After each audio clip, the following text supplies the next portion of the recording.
এই ভিডিওটা দেখেন, এই ছোট্ট মেয়েটি রাস্তা দিয়ে হাঁটার সময় একটি মোবাইল আর কিছু টাকা গাড়ির পাশে পড়ে পায়। তারপরে সে চিন্তা করে এই টাকাটি হয়তো বা এই গাড়িওয়ালারই হবে। তারপরে সে তার গায়ের একটু কাপড় দিয়ে সেই টাকাগুলো ঢেকে গাড়িতে রাখে। কিন্তু গাড়িওয়ালা যখন আসে এসে দেখে যে গাড়ির কাছে এরকম করে, তখন তার ভিতরে একটা দেমাগ করে। তারপরে সে দেখতে পায় যে ওই মেয়েকে তাড়িয়ে দেয়। তাড়িয়ে দেওয়ার পর যখন এইদিকে ঘুরে ঘুরে দেখে যেখানে একটা কাপড় যখন টান দিয়ে ফেলতে যায়, তখন দেখে কাপড়ের নিচে টাকা এবং মোবাইল আছে। তখন এই ছেলেটি খুব অনুতপ্ত হয় এবং তাকে টাকা দিতে চায়। সে টাকা নেয় না, অবশ্যই সে টাকা তার ঝুড়ির মধ্যে দিয়ে দেয়, শুধু মোবাইলটা রেখে দেয়। ভিডিও যদি ভালো লাগে সবাই লাইক কমেন্ট করবেন, বেশি বেশি করে শেয়ার করে দেবেন, সবাইকে দেখার সুযোগ করে দেবেন।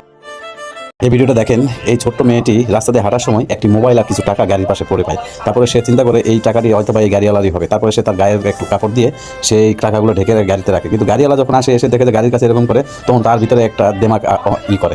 তারপরে সে দেখতে পায় যে ওই মেয়েকে তাড়িয়ে দেয়। তাড়িয়ে দেওয়ার পর যখন এইদিকে ঘুরে ঘুরে দেখে যেখানে একটা কাপড় যখন টান দিয়ে ফেলতে যায়, তখন দেখে কাপড়ের নিচে টাকা এবং মোবাইল আছে। তখন এই ছেলেটি খুব অনুতপ্ত হয় এবং তাকে টাকা দিতে চায়। সে টাকা নেয় না, অবশ্যই সে টাকা তার ঝুড়ির মধ্যে দিয়ে দেয়, শুধু মোবাইলটা রেখে দেয়। ভিডিও যদি ভালো লাগে সবাই লাইক কমেন্ট করবেন, বেশি বেশি করে শেয়ার করে দেবেন, সবাইকে দেখার সুযোগ করে দেবেন।